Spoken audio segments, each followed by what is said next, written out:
नमस्कार. माझी पाठशाळा या चॅनलवर आपले सहर्ष स्वागत आहे. चला मराठी शिकूया एकदम सोप्या भाषेत. आपला प्रतिसाद ही आमची प्रेरणा आहे. अधिक व्हिडिओंसाठी चॅनलला सबस्क्राईब, शेअर करा. नमस्कार. अच्छा, कधी विचार केलाय की पाण्याच्या एका थेंबाची किंमत काय असू शकते? आज आपण एका इतक्या सुंदर मराठी कवितेतून याच प्रश्नाच्या मुळाशी जाणार आहोत. चला तर मग बघूया की त्या एका साध्या दिसणाऱ्या थेंबात किती मोठं अथांग जग दडलेलं आहे.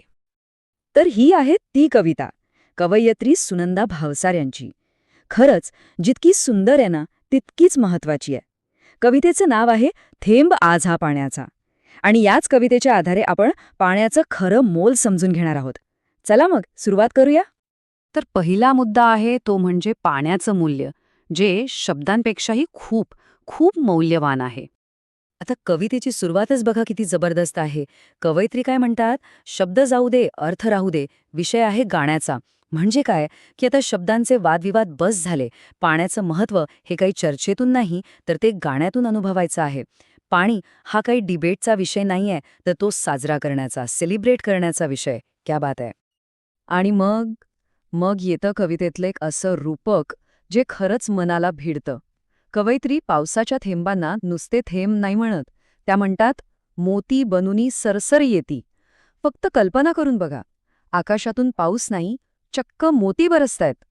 पण हे मोत्यांचं रूपक इतकं प्रभावी का वाटतं, नाही का?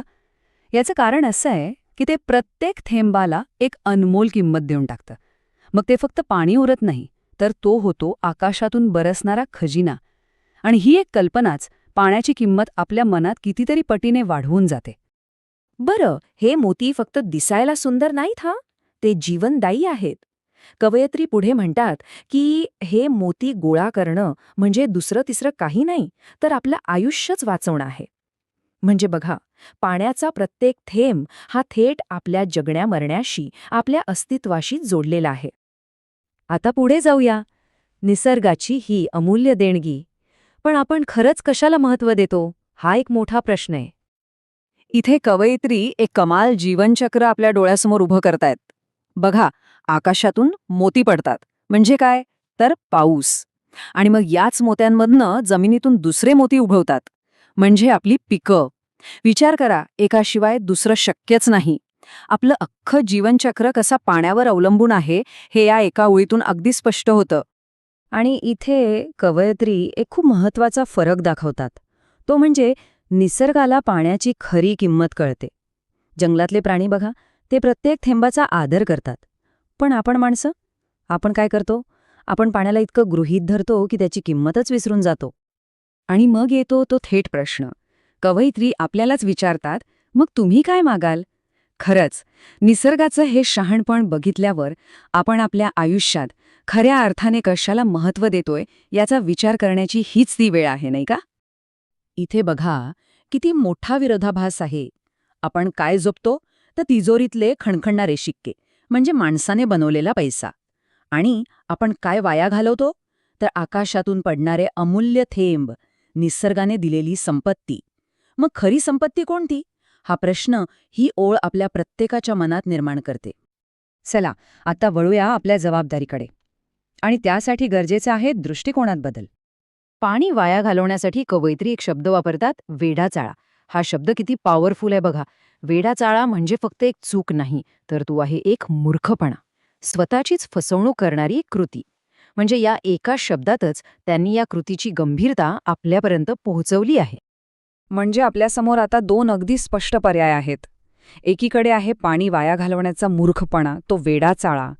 आणि दुसरीकडे आहे थेंब वाचवून सोनं बनवण्याचा शहाणपणा, म्हणजे जीवन घडवण्याचा शहाणपणा. आणि निवड तर आपल्यालाच करायची आहे. आणि मग येतो तो प्रश्न जो अख्ख्या कवितेचं सार सांगून जातो. विचार करा, जेव्हा प्रचंड तहान लागलेली असते, तेव्हा सोन्याचा एक घोट पिऊन तहान भागेल का? या एका प्रश्नातच सगळं उत्तर आहे. सोनं, पैसा, संपत्ती या सगळ्या गोष्टी पाण्याच्या एका घोटासमोर अगदीच क्षुल्लक आहेत, नाही का? पाण्याची खरी किंमत कोणत्याही खजिन्यापेक्षा मोठी आहे. तर मग उपाय काय? खरी संपत्ती ओळखायची कशी?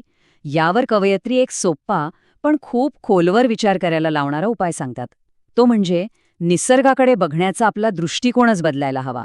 निसर्गाला फक्त एक वापरण्याची वस्तू न समजता त्याला आपला जीवनदाता मानलं पाहिजे. बस इतकंच. आणि शेवटी आपण पुन्हा त्याच मुख्य ओळीवर येतो, जी खरं तर या सगळ्या कवितेचं, या सगळ्या विचारांचं सार आहे. आभाळातील बहुमोलाचा थेंब आज हा पाण्याचा.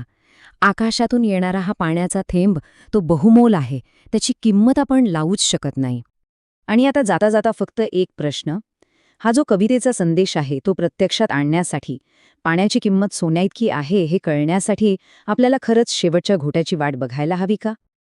आपला प्रतिसाद ही आमची प्रेरणा आहे. अधिक व्हिडिओसाठी चॅनलला सबस्क्राईब करा, शेअर करा.